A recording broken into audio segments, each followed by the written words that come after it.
All right, section 2.1 is about symbols and terminology, and specifically about a concept that you may not have seen used in mathematics before, and the concept is sets. So I want to first talk about what a set is. A set is simply a collection of objects. So it can be something as simple as the collection of fruit in your refrigerator.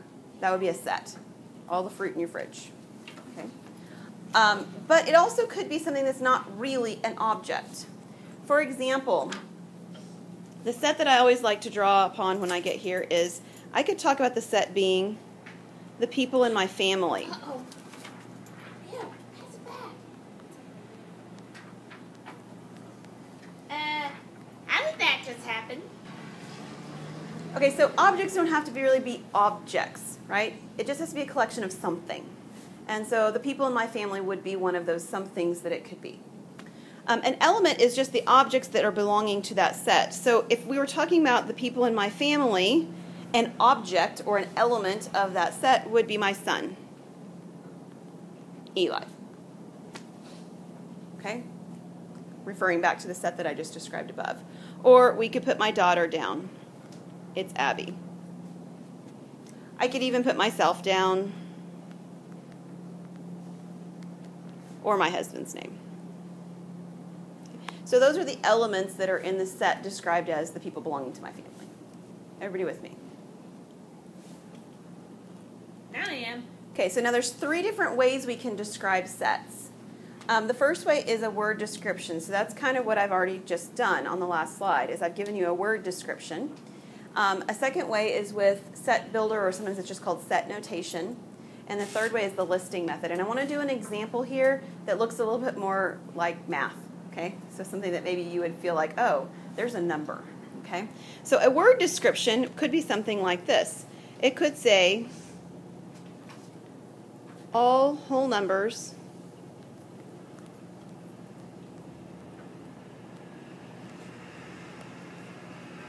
less than 7.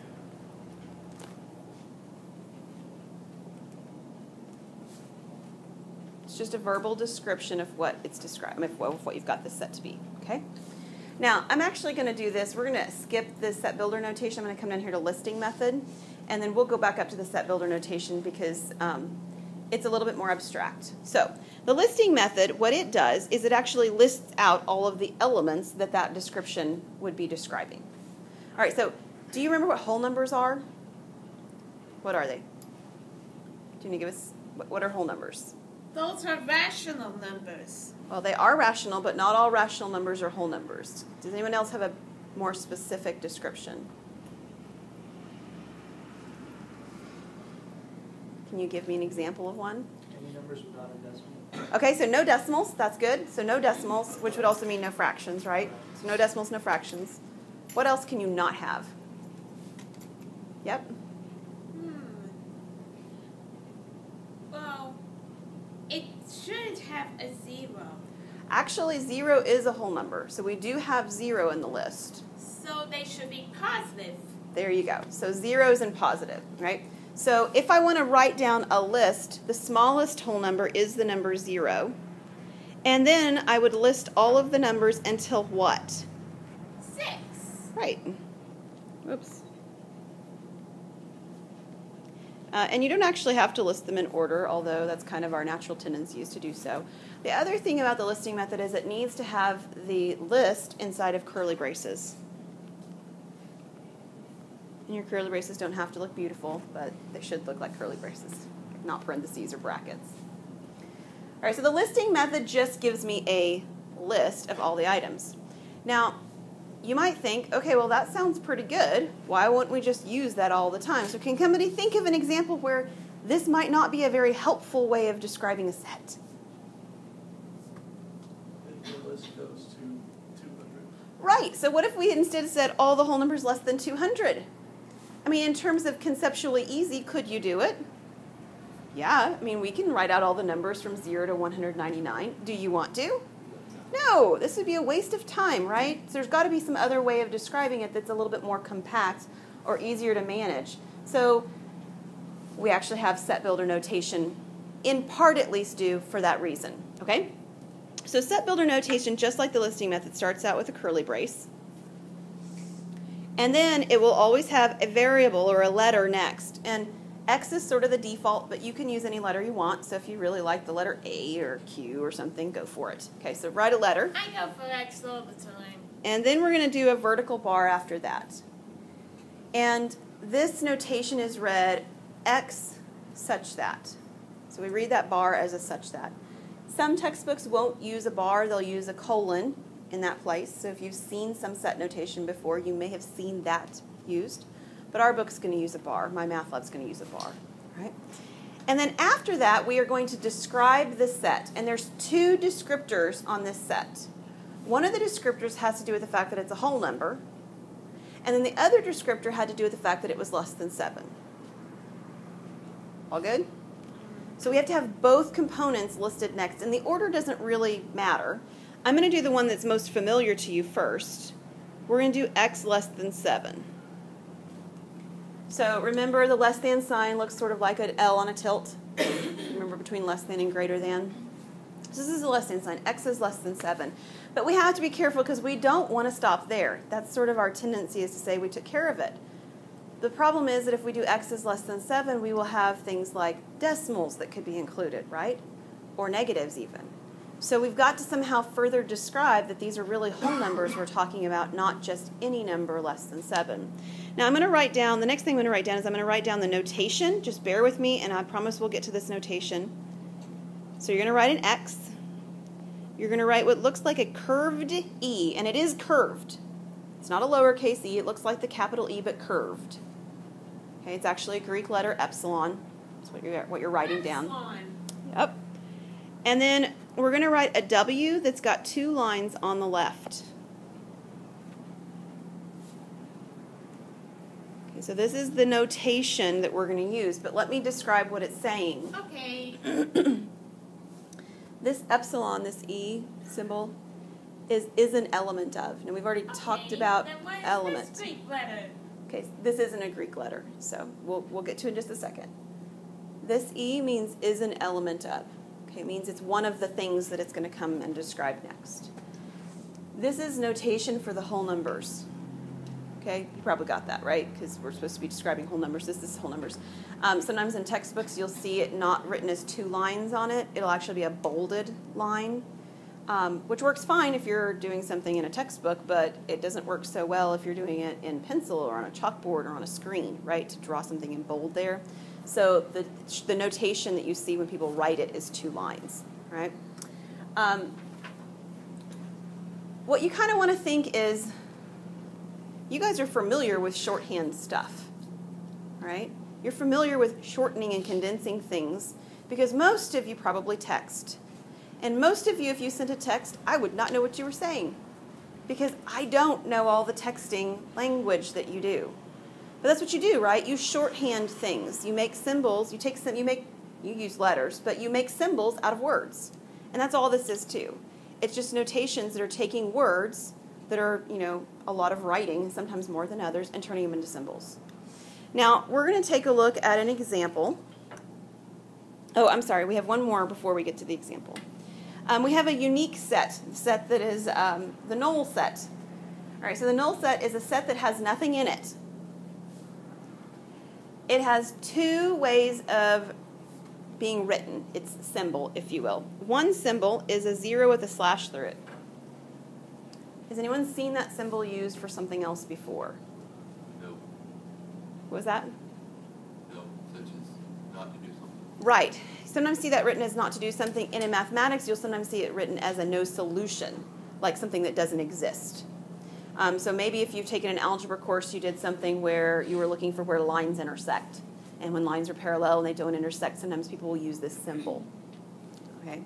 Or something of that nature. So this symbol is used in more than one way, but in set theory, which is what we're working on, it's used to mean the empty set. There's one other way to write this. It's to write a curly brace and put nothing inside of it, which is actually vastly intuitive, isn't it? It's a set. That's why it's got the curly braces, and there's nothing in it. I know. The Null Set. Earth-shattering. The Null Set, nothing in it. And so you might be looking at this and saying, why are we describing something that has nothing in it? And I want to contend that you do this sometimes. So let me give you an example. I want to tell you, this is probably the last time I'll ever be able to say this in a classroom. I might next fall. I hope not, but I might. I can tell you about how wonderful the teenagers are in my house. They clean up after themselves. They do their own laundry. They help out all the time. They mow the grass. They pay for their own gas in their cars. They're great. And I can tell you how wonderful the teenagers are in my house because I don't have any teenagers. They do not exist. So people do this all the time. One of the ways in which they do this, and I see it used anyway, is when they tell you something like this, and you may have said this to somebody in your family before. Well, when I have kids, they won't do fill in the blank. Well, maybe they won't. We'll just see. Until you have kids, we can't really say it, right? But people use this sort of language all the time where they describe something that doesn't yet exist or doesn't exist at all. Now, one thing more that I want to mention about the unique set is something you can't do. So I absolutely hate writing things down that you may actually just leave written down. So if you write this down, you have to immediately cross it out, just like I'm about to. Are you ready? You cannot write the curly braces and put the empty set notation inside of it. So just to further emphasize that, big red X, do not do this. Okay? This is not notation for the empty set. Okay, so don't sort of, double up here. Don't do two negatives in a statement. So, all right, so empty set has applications, and we'll take a look at some of those in a little bit. Let me do an example with you. Too far. All right. It says list the elements of each set. Use set notation and the listing method to describe the set. So there are two things you're going to do here. The first one, it says use set notation. That's that set builder notation with the curly braces and the X and the bar, that middle notation we talked about. And then the second one said here, the listing method. So we're going to do two things. Okay, there's going to be two answers, if you will. The description says this is the set of all whole numbers greater than 8 and less than 18. Let's do part B first, because it's a little bit more natural to us. Part B, the listing method. Don't forget your curly braces. You need those. We're going to list all of the numbers that satisfy this description. That is, the numbers that are whole numbers greater than 8 and less than 18. What's the first number in my list? 9. And what will the last number in my list be? 17. And literally, if you're doing the listing method, you write them all out. Okay? So 9, 10, 11, 12, 13, 14, 15, 16, 17. And we'll stop at 17. We'll stop it. Hey, that brace isn't curly. Yeah, it didn't come through very clear on my writing. All right, set notation is the other one that we're supposed to do on this problem. So we'll start with a curly brace again. We'll do an X and a bar. What has to come after this is two things. One item is that we have to say that it's a whole number.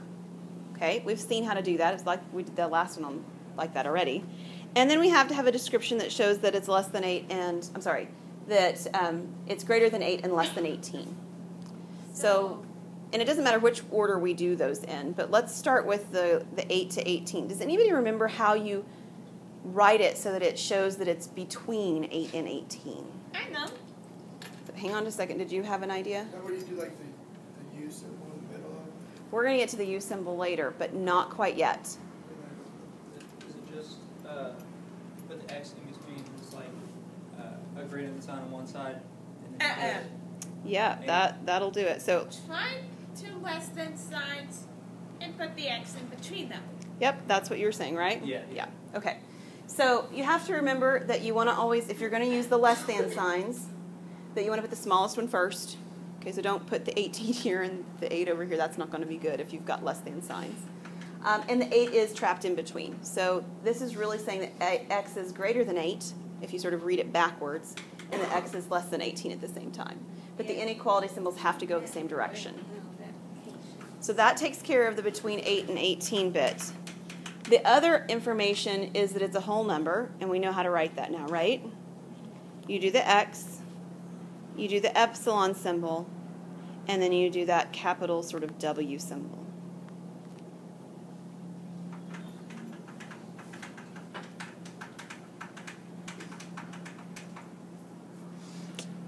All right.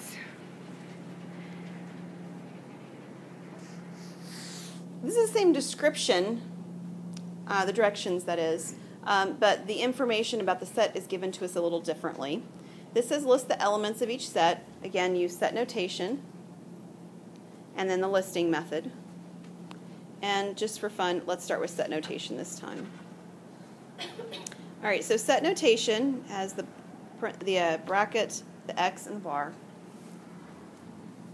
How would I describe these numbers? I won't write anything yet. Can somebody just give me some verbal descriptions? What are you seeing? Yes? Whole even numbers greater than 1 and less than 23. Okay, so that's really close.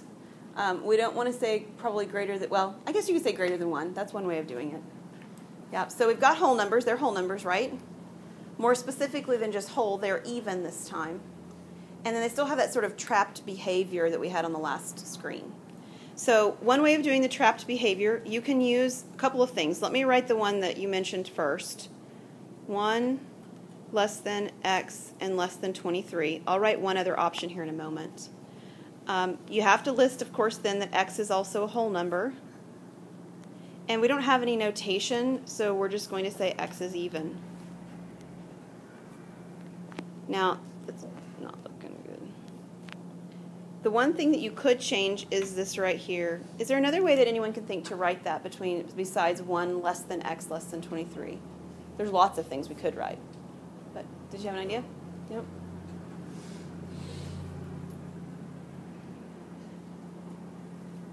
Well, the 1 actually could be a 0 and the 23 could be a 24, and it wouldn't hurt anything. I mean, those are possibilities. But there's one other possibility that I want to make mention of, and you've seen these symbols before as well. We could actually put a 2 here and a 22 here, and then what would I need for my symbols instead? Yeah, not greater, but less than. Yeah, Not less than. so the less than or equal to symbols. And just precisely at most. Right. All right, listing methods. So you might sort of have looked at it and said, well, they were already listed. What are you talking about? But they weren't quite already listed. What's wrong? There's the ellipses. There's the ... right? We're just going to fill it in. So this isn't anything sort of like, new and improved and exciting, but that's the detail that we're missing is those ... So we're going to write down all the even numbers that are missing. 22. There we go.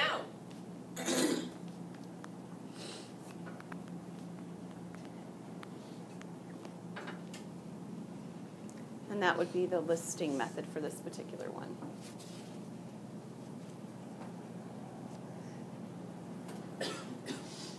All right, let's take a look at the third example. This one actually doesn't ask you to list it, and there's actually a good reason for that, but it does ask you to use the set builder notation using x as the variable. And the description is that these are the set of all rational numbers. So we're going to draw the curly brace, the x, and the bar. And there's no, bigger than 7, less than 3. There's nothing like that in this one, so we don't have to do that. But we do need some symbols that talk about rational numbers. So we did whole numbers with a W. And rational numbers isn't an R. Okay? So we're going to use the x, we're going to use the epsilon, and the symbol for rational numbers is actually a Q. Any idea why it might be a Q?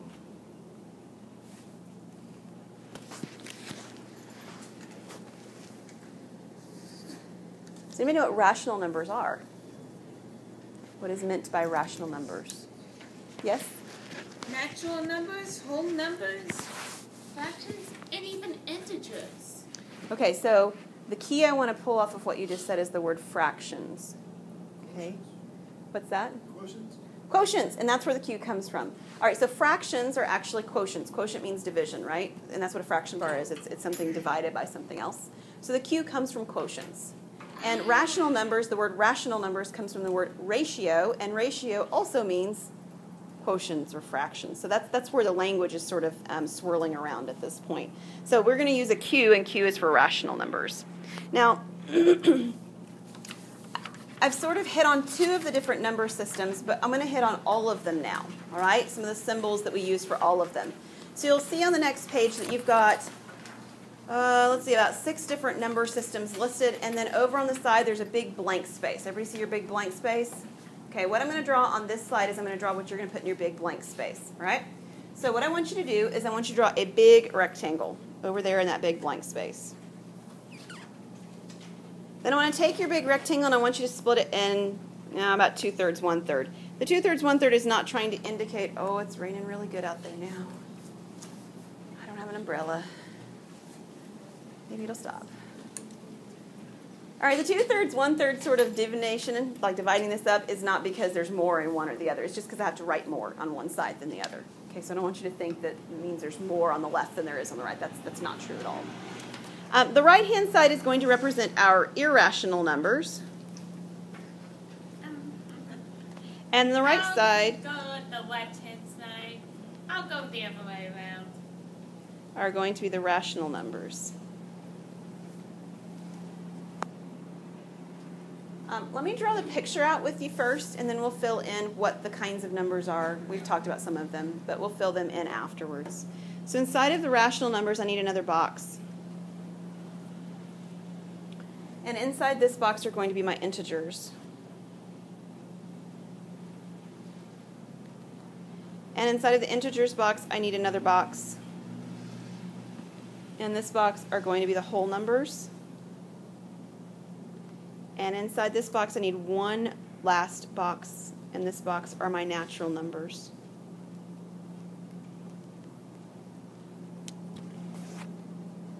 Okay, so everybody's got sort of the structure of what's going on.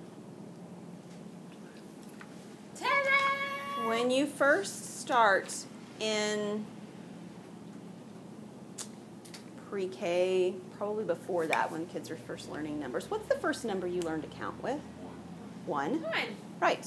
And so the natural numbers are the ones we naturally start counting with. Sometimes they're also called the counting numbers, right? For obvious reasons.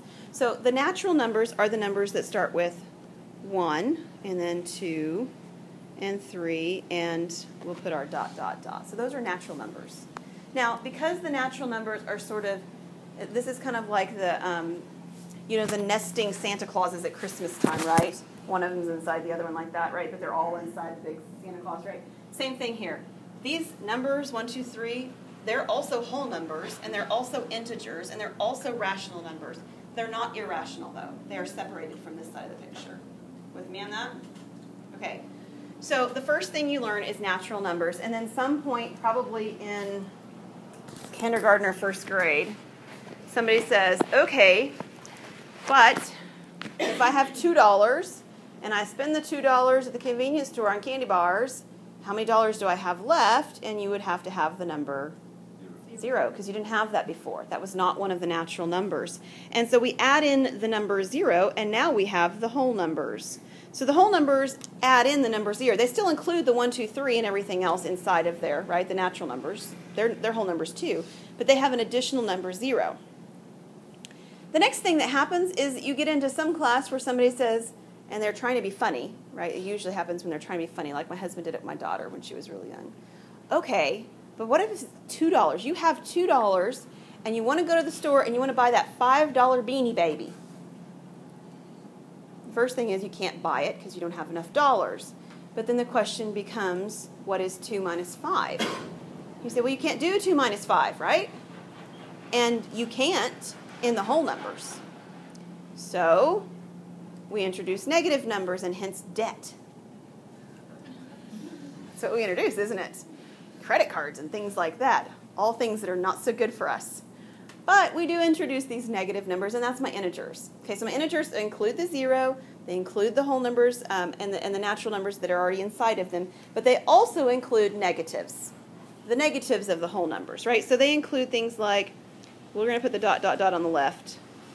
-3 and -2 and -1, all the negative whole values. And then along about 3rd grade, apparently is where it's happening now. I know because my daughter's in 3rd grade and she's bringing things home. They encounter a new kind of number. And the new kind of number that they encounter are what? Fractions. And they do encounter fractions before they encounter decimals, by the way. Fractions. Well, fractions aren't described here yet. I don't have anything that are fractions. So fractions are the rational numbers. Hey, look it. All right, so we need some rational numbers listed that aren't already listed here. So we can have things like, again, these are now examples. I can't sort of include them all. And I mentioned it on the last slide, although I didn't actually follow through with it. I said we can't list these, and we can't, because you can't list all the fractions. You can't list all the decimals. There's no way to conclusively list them, which is why you don't see a listing method here. But we can list some items that are like this, right? So you might list the number, say, 1/2.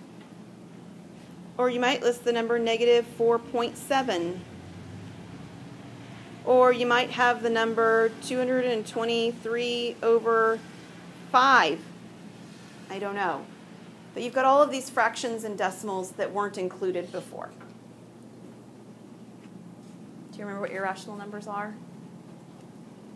Can somebody give me an example? Well, we're definitely throwing out pi. Pi is an irrational number, yeah. You've probably encountered that one in a geometry course. Can you think of any others you've encountered?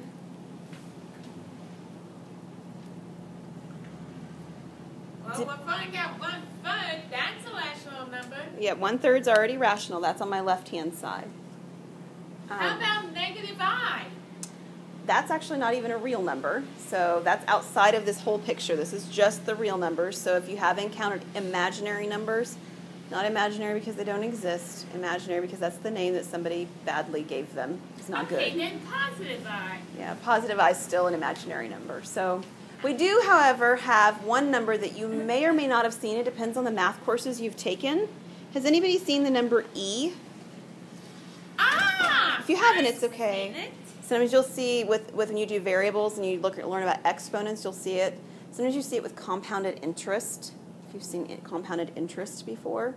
So you may or may not have seen E. There is another one you have seen, though, that nobody's mentioned. What is it? Nope, X is a variable, so it could be anything.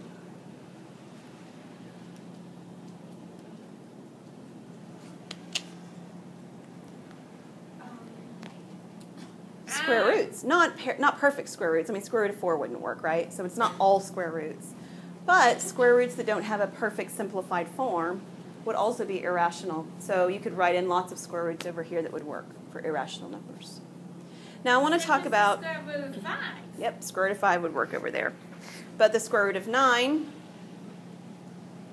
That's out. wouldn't. It's actually a natural number, right? So, yeah. And the square root of 11? Yeah. All right, I want to show you what the symbols are that we use for these. You know a couple of them because we've already done them. The natural or the counting numbers, what would we like them to be? Well, I mean, what would we like their symbol to be? We'd like for it to be an N, and it is, so we're in luck today. It's an N with the 2 lines on the left. You're going to see the 2 lines on all of these. The whole numbers we saw, what one was that one? That was a W. I would absolutely love it if integer is an I, but it isn't. Does anybody know what it is? It is a Z. I know, well, you never got there, right? It's actually from the Latin word for integers. So that's where that's coming from, is from Latin. Rational numbers you've seen. What's that one? Q. What would you like real numbers to be? My guess is R. Yeah, R will work for us. Real numbers are R. And irrational is I. Sometimes irrational is listed as I. You need to be real careful because it starts to look like the number 2. Sometimes it's not. Some books will not use that notation. I don't care whether you use it or not, it doesn't matter to me. But some books will use the notation where they write R minus Q. So in other words, the real numbers and remove the rationals. So sometimes you'll see that notation used instead, which is fine. So either of those notations are used commonly. All right, let's talk about cardinality. Cardinality is simply the number of elements in a set. So if we have a set and we give it a name, we've named lots of sets now because you just had a whole bunch of names, W's and Q and N. Okay, so if we have a name for a set, and let's say the set's name is A, then if you put the N in front of it and the parentheses around it, that's actually not talking about the set, it's talking about the number of items in the set. So if we went back to the very first page where we did, and I wrote down my family, and we wrote down that there's 4 of us in my family right now, right, legally, right now, there's 4. There's really 5, okay, but there's 4 legally. Then we would put the N in front of it, we put the set's description or whatever inside parentheses, and then we put equals 4. So that doesn't actually tell me what the set is, it just tells me how many items are in it. That's what cardinality is. Cardinality is just the number of items in something. Okay. So if we're taking a look at the number of items in a set, we're going to find the cardinality of a couple of sets. So we have to count them? You bet. So here's our set A. It's -3, -1, 1, 3, 5, 7, and 9. N of A is 7. And that was great because they were all there and you could count them. But we've got a little ... going on number 5, don't we? But I know this one. This one is multiplied by 5. Right, these are the multiples of 5. So in your heads, everybody in your heads for me, count with your hands or whatever, all your multiples of 5 between 5 and 50. You gotta have to divide 50 by 5. Well, we can do it several different ways. What do you get? 10. 10. All right, so there are 10 items in this set. So even if you don't have them all listed, there are ways that we can count them. Sometimes literally you can go 5, 10, 15, 20, right? This one was small enough to do that. Other times you might want to employ a strategy like that where you say, oh, I've got 50 minus something, and then I divide. You may have to do something with that. But most of them are pretty straightforward. There's a couple different kinds of cardinality. There's a cardinality that's called finite. So this is a cardinal number of a set is actually a particular whole number. That's what we just did in the last 2 problems. That's what we did when we said the number of people in my family. I can count them. It's finite. Infinite means you can't. And the infinite is exactly the problem with the rational numbers, and it's the problem with the irrational numbers as well, as I can't list them all. It's not physically possible. Even if I had all day and all year and all my life, I still can't. Okay? It's not physically possible because there's an unlimited number of them. So you might imagine when God tells Abraham to count the stars in the sky or count the kernels of sand on the seashore, right? It's infinite. You can't count this. So that's a cardinality that's infinite.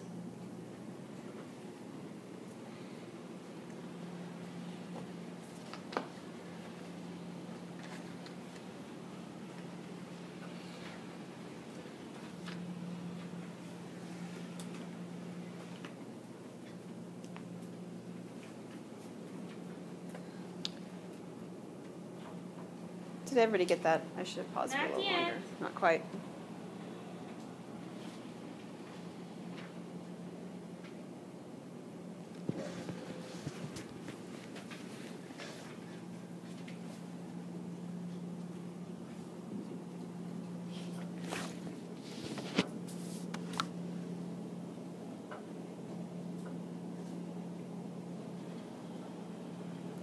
Okay. Is everyone else good too? Okay. So we're going to be taking a couple of sets and we're just identifying them as either finite or infinite. We're not actually finding them if they're finite. That's not part of the directions. Just to identify if they're finite or infinite. So number 6, is that set finite or infinite? It's finite. It's finite. It actually has a starting and an end. The ... in the between is just fine with us because it's actually whole numbers that are listed. In fact, even whole numbers. But this is finite. How about number 7? That's probably infinite. This is infinite, but what is it about this that makes it infinite? Because we've seen one that looked very similar to this that wasn't infinite. What is it about this one that's making it infinite? The word's greater than. If this said natural number is less than 50, it would be finite. Okay? So the language that's used matters. Because it says greater than, it actually is an infinite set on this one. All right, a couple symbols that you have already seen one of before. Epsilon. What does that symbol mean? An element of. Right, this is an element of.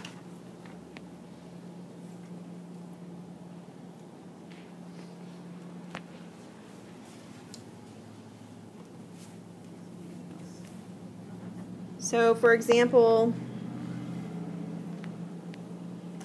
2 is an element of the even numbers.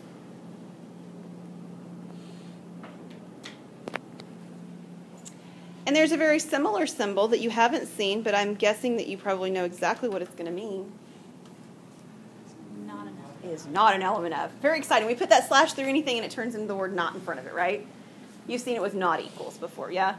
It means the same thing here. So this is not an element of. And if we stick with the same 2, we could say the odd number. So 2 is not an element of the odd numbers.